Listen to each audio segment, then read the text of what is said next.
of the workers of the world. Hi, folks.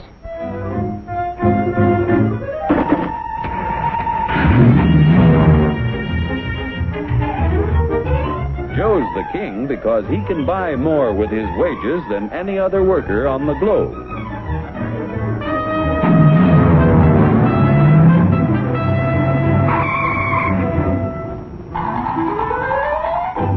Now, what makes it possible for Joe to earn such a good living?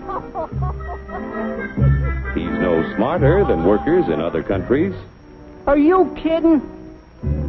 He's no stronger than workers in other lands. Oh, yeah? Well, just watch me.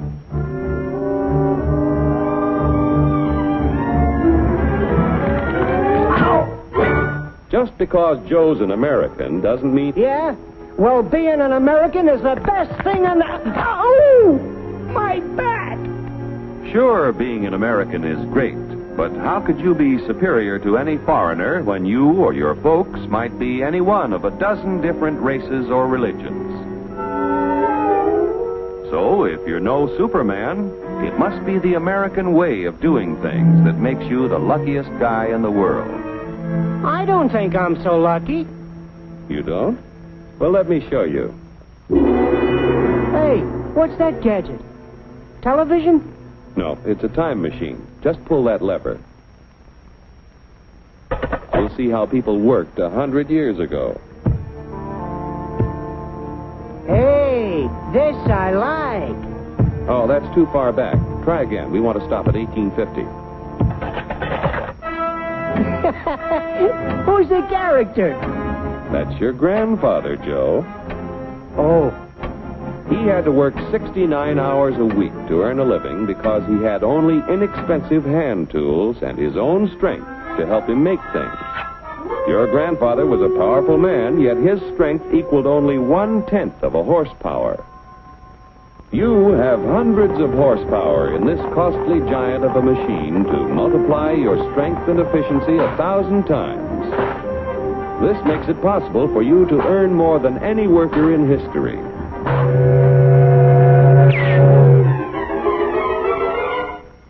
And still have leisure time each day to enjoy life. So I'm lucky. But what about the rich guy who does nothing while I do the work? True, there are rich people who contribute nothing. And there are poor people who contribute the same. But most of the invested capital that buys the tools you use comes from your fellow Americans. 40 million of us have money in the banks. 70 million of us own insurance policies.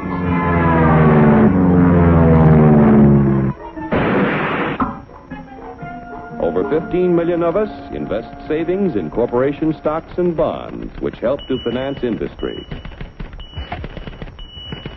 Each year, the people of America invest billions of dollars to create new plants and equipment. This invested capital buys the tools which make a man's labor worth more because he produces more.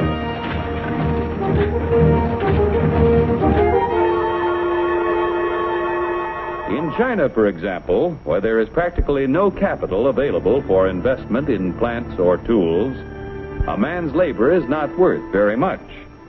A coolie takes 10 days to move 10 gallons of kerosene 100 miles at a freight cost of 10 cents a gallon. An American railroad worker takes only 2 hours to move 100,000 gallons of kerosene 100 miles at a freight cost of 1 cent a gallon. The coolie makes 10 cents a day. An average American railroad worker makes $10 a day, or 100 times more than the coolie.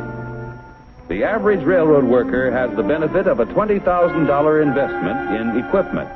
The Chinese coolie's equipment is worth only 10 cents.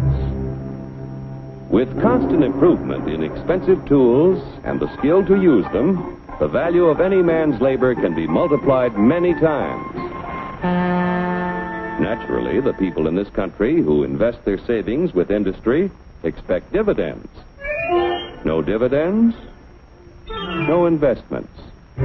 Without new capital each year to finance new plants, tools, and equipment, labor and management would soon find themselves in pretty bad shape.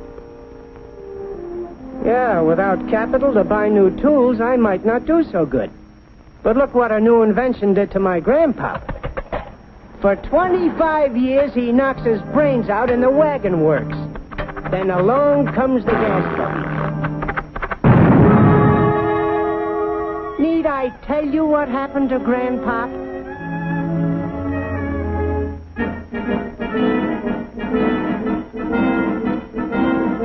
The history of our country proves that new inventions create thousands of jobs for everyone they displace. So it wasn't long before your grandfather had a better job, had more pay for less work. Our industrial progress is largely the result of the competitive struggle between companies to capture the market to increase profits. Huge sums are spent each year to make a better product to sell for less. Yet, regardless of how much money is spent to develop a new idea, there is often failure. When research proves successful, everyone shares in the accomplishment. The business which fails to give the consumer as much value as a competitor gives often goes bankrupt. However, on a national scale, competition gives the greatest good to the greatest number by continually producing more and better goods at lower prices.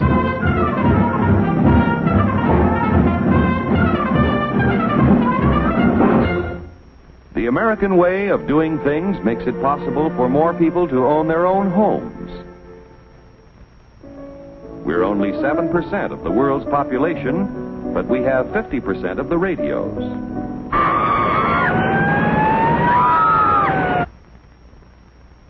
We have 54% of the world's telephones.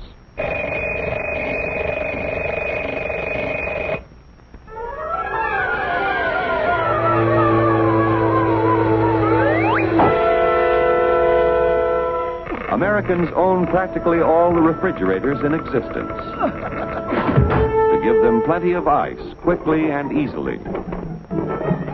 Bathtubs, we've got 92% of them. Most of us have the leisure time to enjoy the peace and quiet of the beautiful countryside as we drive about in 72% of the world's automobiles. Don't just turn at the last corner. You don't even see you eat it. I want to get candy bar.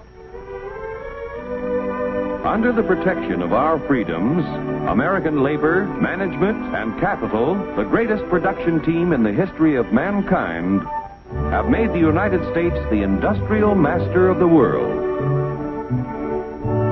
Capital must continue to provide industry with the funds to create new tools and plants. Labor and management must continue to increase the production of better goods at lower prices so that more people will be able to buy the things that make life easier and happier for all of us. Then Joe will continue to be the king of the workers of the world. You said it, brother.